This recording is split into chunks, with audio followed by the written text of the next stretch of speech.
আসসালামু আলাইকুম। ভার্সিটির পরীক্ষা উপলক্ষে বরিশালে গিয়েছিলাম। আসার পথে বন্ধু বলল যে বারো আউলিয়ার মাজার আছে। দুই বন্ধু মিলে চলে গেলাম বারো আউলিয়ার মাজার জিয়ারত করতে। চলুন যাওয়া যাক। অনেকক্ষণ জার্নি করার পরে চলে আসলাম বারো আউলিয়ার মাজার প্রাঙ্গণে এবং ফটক দিয়ে ঢুকবো সেই মুহূর্তে দেখলাম একটা শিবলিঙ্গ এবং ওই সাইডে যে আপনি বট গাছ থেকে আবৃত দেখতেছেন ওইটা হইলো বারো আউলিয়ার মাজার।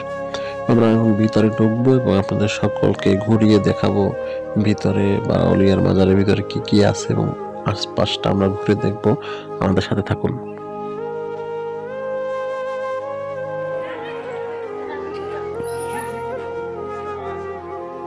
আমার সাথে আছে রাব্বি। মাজারের ভিতরে ঢুকছি। এখন দেখা যাচ্ছে কিছু মাজার জিয়ারত করতে কিছু লোকজন আসছে, দেখতে পারতেছেন, দেখছেন একটু আগে আপনারা। তারা ভিতরে ঢুকছে জিয়ারতের উদ্দেশ্যে। এই বট গাছটা উচ্চ এবং অনেক বড় একটা বট গাছ। দেখুন কি ধরনের তার গা বিয়ে নেমে আসছে বট গাছের শিকড়গুলো। বিশাল বট গাছ তা দেখলেন। এই সাইডে আমরা আসছি পর দেখা যাচ্ছে এখানে অনেকগুলো কবর দেখা যাচ্ছে। রাব্বিকে আবার দেখতে পারলেন। অনেক পুরাতন ভবনটা, ইটগুলো হয়ে গেছে। এখানে কবরস্থান, তার মাজার আগে পরিচালনা করতেন খাদেম তার।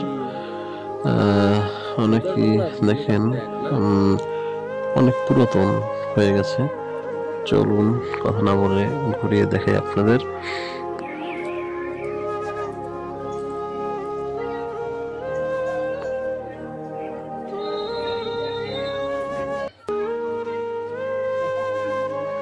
उजू করে ঢুকতে হয় না, উজু করে মনে উজু করে ঢুকতে হয়।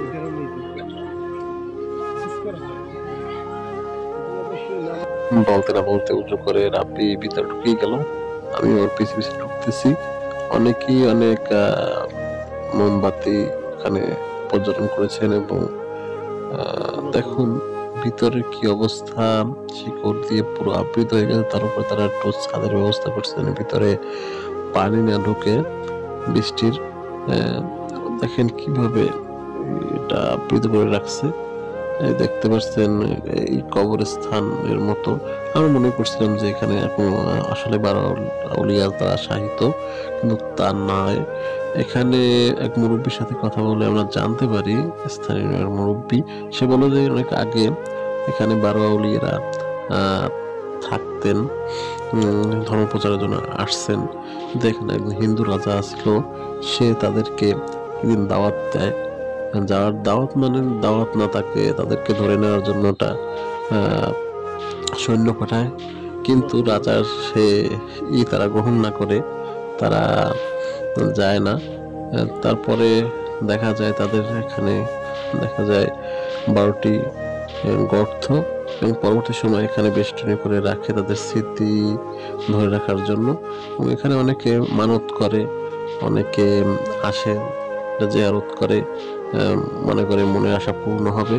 আসলে এটা কোনো মাজার নয়, কিন্তু এটা তাদের স্মৃতিয়ার্থে এটা একটা বেষ্টনী দিয়ে রাখা হয়েছে।